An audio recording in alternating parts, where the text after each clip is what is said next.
I'd like to thank Millennium, and particularly Bob and Dawn Gregg, for the opportunity of presenting this presentation to the LNAP Study Club, which is basically designed to meld together the concept of the MMPPI with the Miller-McIntyre Periodontal Prognostic Index with the concepts of Millennium and laser therapy. Because in my opinion, the people saving teeth, the periodontists saving teeth, who are doing the best job are those using the LNAP. And hopefully by melding in the MMPPI, we can strengthen both programs. Anthony Cannon has been so helpful in setting this up, so here's a shout out to Anthony Cannon. Thank you so much for your help in guiding me on this presentation and helping me put it together. Anthony requested a professional photo for the brochure, and I thought about this and I thought I'd give you a series of photos which sort of chronicle my career. Here's me in 1963 as a dental student. Here is in the early 1980s when I published my classification of recession. Here's when I was president of the American Academy of Periodontology. And Anthony, this is the way that I look today. I'd like to thank Jonathan Cheney, who is a member of our team. He is a computer science major at the University of Memphis. He is extremely talented and has helped me do all of my animated videos on my web textbook. And here Jonathan and I are making a presentation to a group here in Memphis. Now, the basis for this whole study was based on an article that I published in the Journal of Periodontology in 2014, titled An Evidence-Based Scoring Index to Determine the Periodontal Prognosis on Molars. Using this technology, Sal Nares is now publishing a textbook which will include the Miller-McIntyre Periodontal Prognostic Index, and Dr. Levine will talk a little bit more about this later in the presentation. How the MMPPI can impact your practice. It markedly motivates the patients to accept treatment, to complete treatment, to comply with preventive maintenance recommendations, and if they're smokers, to stop smoking, and to better control blood sugar if they're diabetics, and to institute lifestyle changes and create patient referrals. Because in this day and age, the referral system, in my opinion, is broken. And many patients that need the care and treatment of a periodontist are never getting there. So therefore, creating an avenue for patients to come directly to the periodontist is certainly an initiative that we need to look into. You can trust the MMPPI because it is evidence-based, it is statistically validated, it is accurate, it has been published, as we say, in the Journal of Periodontology in 2014, and it has been validated because it received the Clinical Research Award for the year 2015. And I'd like to emphasize the Academy only gives one Clinical Research Award a year, and this article got it because the Academy saw the significance of this, and hopefully following this presentation you will see that as well. And here I am receiving that award. What makes this unique? First of all, it is the only index that is quantitative. Number two, it's the only index that determines prognosis at the initial exam, and we'll talk about that a little later. The long-term prognosis time in the literature, first of all, this article was a minimum of 15 years post-op. The average patient was in the study for 24 years, and this is extremely important. The teeth that were extracted during maintenance survived on an average of 15.4 years before teeth were extracted. Now let's talk about some comparative studies. These are 10 studies taken from the article, but we're only going to focus on the long-term studies, those that were over 20 years. So let's look at those 4. One of them is my study. The other 3 studies evaluated teeth in maintenance, which meant that some teeth had been extracted from the original sample before the patients became maintenance patients. My study is the only one that evaluated teeth at the initial exam, and we even evaluated teeth that were hopeless so we could get a score on hopeless teeth. But the study we need to look at the closest is the Danowitz study. Unfortunately, it was only a 5-year study compared to my study, which was almost for 25 years. And again, they lost in a 5-year period of time 6.5% of the molars, and we only lost 3.9%. So the thing that this points out is the importance of evaluating and giving teeth a chance, because my philosophy and my initial mission statement is I will treat any functional tooth regardless of how severe the periodontal disease is. So that's the reason why I think my numbers are as good as they are. So in summary, our study is the only study that scored diseased molars at the initial appointment. It's the only system that is quantitative in percentages, and it is the longest prognostic study. Statistically, we use the multivariable Cox proportional hazard module rather than the relative risk ratio, because if we use the relative risk, the 100 and some teeth that were lost in maintenance would be eliminated from the study because they did not complete the study. With this, you will see the various colors there. Red is most significant, blue is next, and least significant is yellow. And you will notice that of the 3 factors there, age and molar type and furcation involvement, they are all not very significant. Smoking was the most significant, and at the end of my presentation there will be about a 6-minute video that we will show on how I do smoking cessation counseling. Now let's score a hypothetical case. Because this case addresses a systemic link, it points out the importance of a treatment-focused diagnosis, a TFD, the importance of a lifestyle change, and the importance of periodontal treatment and what it can have on lowering the MMPPI. Now let's look at patient number 2. We call ourselves the physicians of the mouth, so let's see on this patient how that term could possibly apply. The patient's a 29-year-old female, and so therefore she is under 40. We place a dash. She's smoking 2 packs of cigarettes a day, and that's a 4. And she says that she is not diabetic. Her treatment-focused diagnosis is a severe generalized gingivitis with badly swollen tissue, a lot of pseudo pockets, but there really is no attachment loss. Patient's significant clinical findings. Her mother and 3 aunts are diabetic. So not only is there a strong family history, but there is a gender-related significant factor there in that all of these females in the family are diabetic.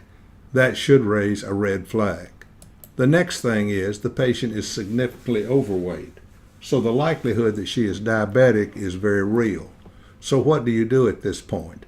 Do you refer the patient to the physician and lose the patient for a period of time, or do you take action in your office? Then you suggest an in-office A1C be taken. And hopefully you will incorporate this technology in your practice because it is very accurate when compared with a lab A1C and can give the patients an idea of where their blood sugar level is.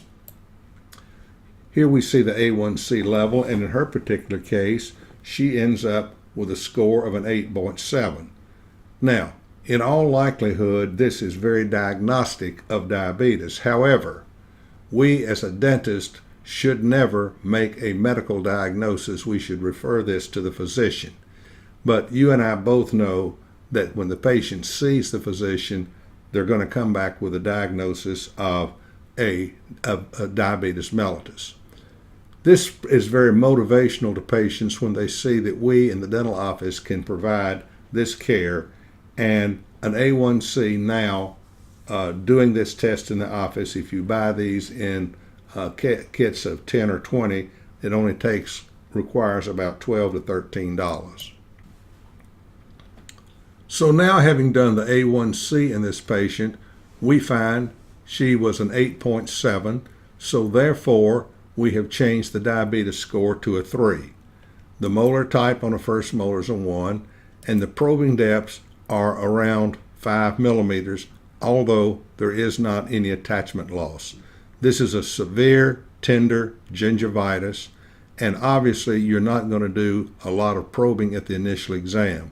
Maybe a spot or two in each quadrant to kind of get some feel for what the pocket depths are. And with the gingivitis, you're not going to get a furcation involvement, but you do get significant mobility because the teeth that cause patients with diabetes do have a certain level of mobility. So here we're 11, and as we said before, this patient barely has a 50% chance of keeping their teeth, given the severity of the disease and all the factors present. So now let's go ahead and give them a target to aim for. Age remains the same. Smoking goes to a dash. The diabetes, we get this down to 7.2. That's not ideal, but very much improved. So the score is reduced to a 1. Molar type is a 1. The probing depths can actually be reduced by good home care and scaling and so forth to where we have no pockets, no furcation involvements, and the mobility is going to be reduced. So we have now reduced her score down to a 3, and she has a 96% chance of keeping the teeth for 15 years.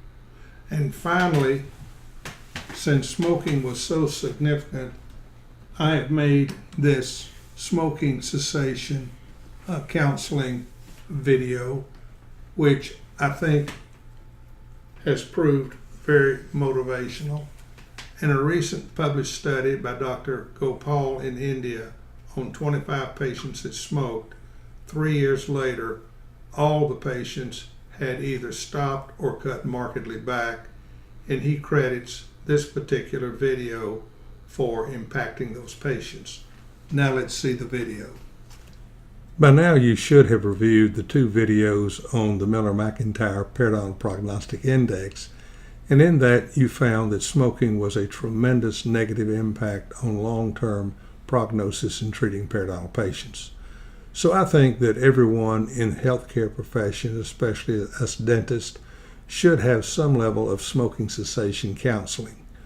I'd like to say that this is not necessarily scientifically accurate, but it is very clinically practical, and keep that in mind as you watch it. So the patient that we're dealing with is a 68-year-old male, and you can see the smoking score here is a 4. And by treating his disease and taking that 4 out, you can see the improvement of prognosis from a 9 to a 3. So a 75% success rate in keeping the teeth for 15 years, or a 96% for 15 years, basically impacted by smoking cessation as well as the treatment of the periodontal disease. Bill, first of all, I want to thank Dr. Jones for referring you over here for me to treat your periodontal disease.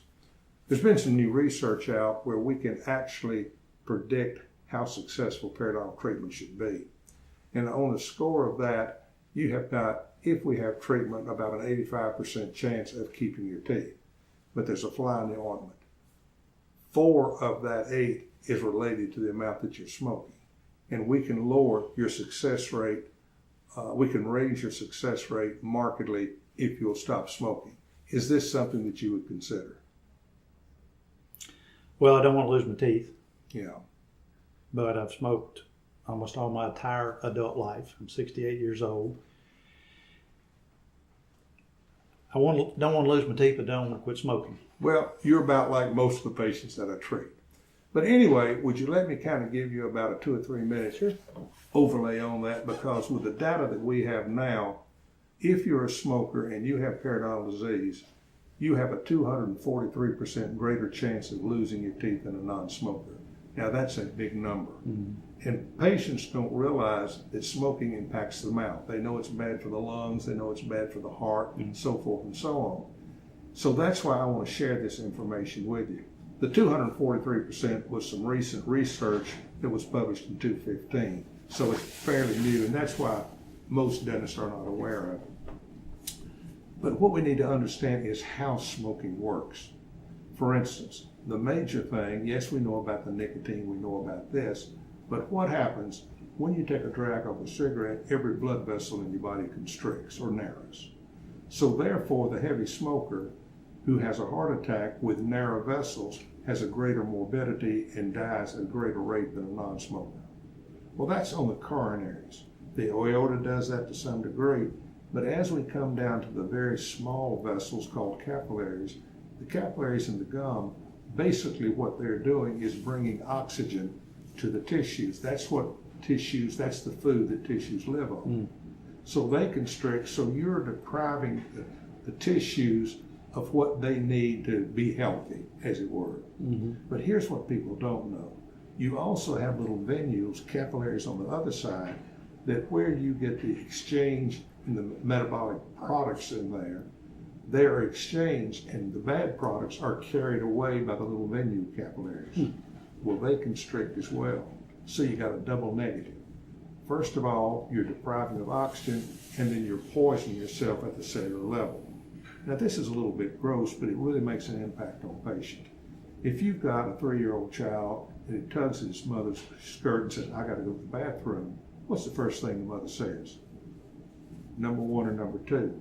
Well, what's happening at the cellular level is number 2. So therefore, there's some real reason for stopping smoking. Now, as a healthcare professional, I'm not into smoking counseling, but there's professional help out there by calling 1-800-QUIT-NOW, where you can get counseling 7 days a week, 24 hours a day, 365 days. I'm going to suggest that you call in on it. Do other members of your family smoke? Yes. Well, you might just do that together. And I'm not asking you to go cold turkey and quit like this. Most of the patients that I treat, if they're smoking a pack a day, when they come back several months later, they're down to a half a pack. And some of them can go cold turkey, but do whatever is necessary. And if you don't quit, I'm still going to treat you. Your result is not going to be as favorable. I want to have to see you more often. We're going to have to retreat more often. So this will save you a lot of money if you'll stop. Give it a thought. Thank you so much. Thank you. Hi, Mr. Burton. How are you today? I'm doing well. How are you, Carl? Good. I'm just going to start and take a look at your gum tissue. Okay. If you don't mind turning just a little towards me. Okay. Very good. Well, I can tell a remarkable difference in the health of your tissue. Have you done anything different?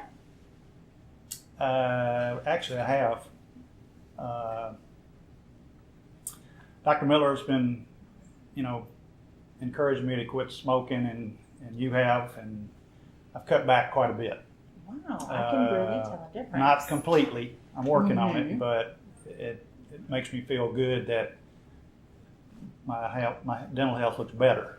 And That's you can great. tell that much. I can. There's a lot less bleeding from the last time. I've noticed that. So Wonderful. I'm still working on it, but I'm getting close. Oh, that's great. That is great.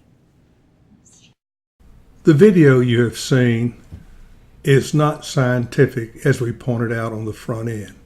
It is, however, very effective if it is done in the proper fashion.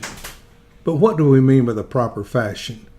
We're here to provide facts that the patient can understand and let them see how negative smoking is on their long-term prognosis.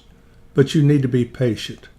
You'll notice this patient 6 months later had not completely quit, but was on the road to quitting.